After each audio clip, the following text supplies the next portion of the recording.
Hello, my sweet cousins. It's Meredith. It is Christmas Eve today, so we're going to be reading The Polar Express. So we'll take a moment to get settled in, and then we'll take a deep breath in and out. And we'll get started. This is The Polar Express by Chris Van Allsburg. This is the picture here. Looks like a wolf. The Polar Express. On Christmas Eve, many years ago, I lay quietly in my bed. I did not rustle the sheets. I breathed slowly and silently.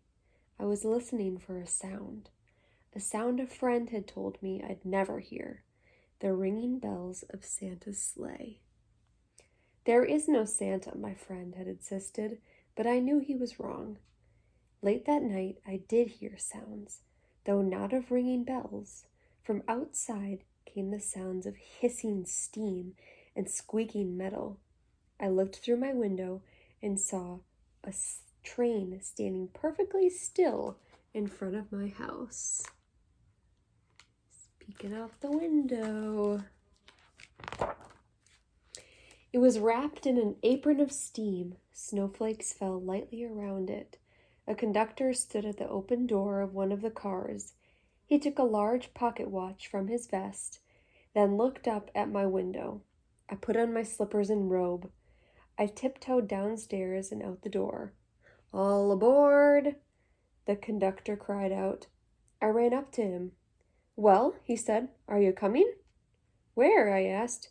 "Why, to the North Pole, of course," was his answer. "This is the Polar Express." I took his outstretched hand, and he pulled me aboard.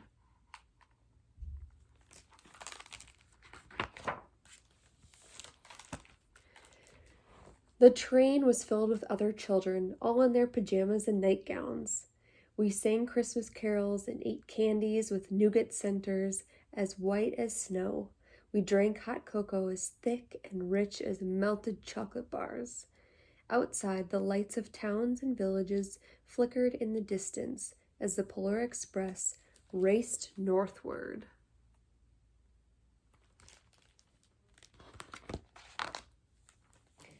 Soon there were no more lights to be seen. We traveled through cold, dark forests where lean wolves roamed and white-tailed rabbits hid from our train as it thundered through the quiet wilderness. We climbed mountains so high it seemed as if we would scrape the moon, but the Polar Express never slowed down. Faster and faster we ran along, rolling over peaks and through valleys like a car on a roller coaster.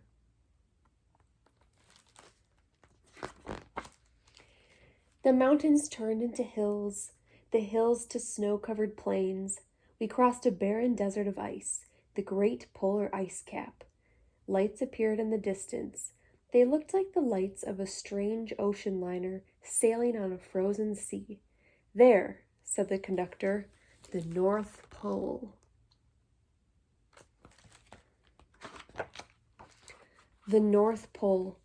It was a huge city standing alone at the top of the world, filled with factories where every Christmas toy was made. At first we saw no elves. "They are gathering at the center of the city," the conductor told us. "That is where Santa will give the first gift of Christmas." "Who receives the first gift?" we all asked. The conductor answered, "He will choose one of you."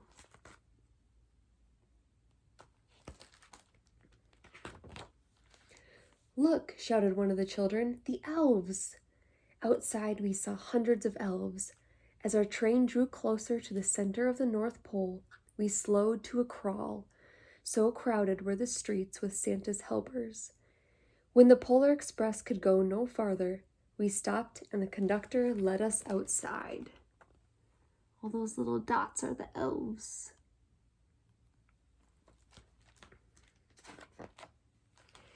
We pressed through the crowd to the edge of a large open circle. In front of us stood Santa's sleigh.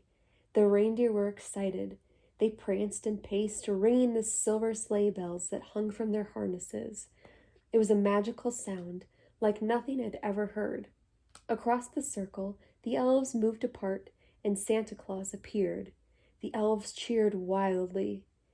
He marched over to us and, pointing to me, said, "Let's have this fellow here." The conductor handed me up. I sat on Santa's knee, and he asked, "Now, what would you like for Christmas?"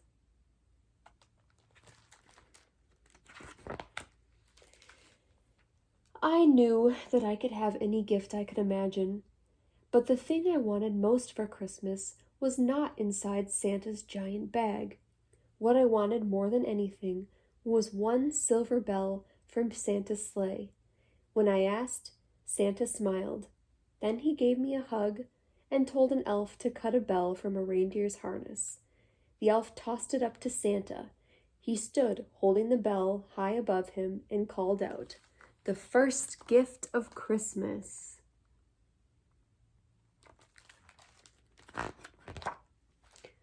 A clock struck midnight as the elves roared their approval. Santa handed the bell to me, and I put it in my bathrobe pocket. The conductor helped me down from the sleigh. Santa shouted out the reindeers' names and cracked his whip. The team charged forward and climbed into the air. Santa circled once above us, then disappeared in the cold, dark, polar sky. Off they go. As soon as we were inside the Polar Express, the other children asked to see the bell. I reached inside my pocket, but the only thing I felt was a hole. I had lost the silver bell from Santa Claus's sleigh. "Let's hurry outside and look for it," one of the children said. But the train gave a sudden lurch and started moving. We were on our way home.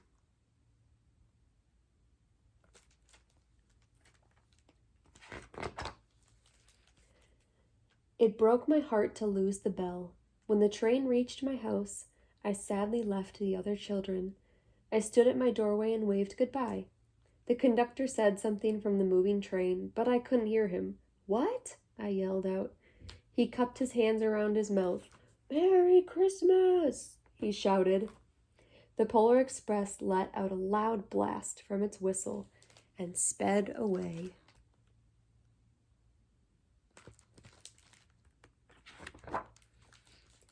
On Christmas morning, my little sister Sarah and I opened our presents.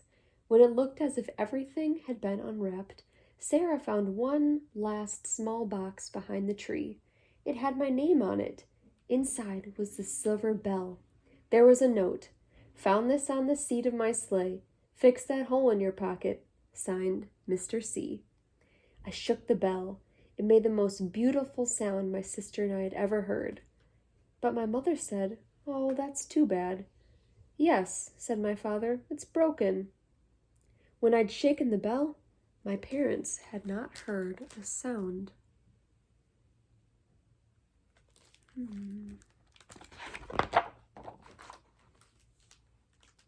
At one time, most of my friends could hear the bell, but as years passed, it fell silent for all of them.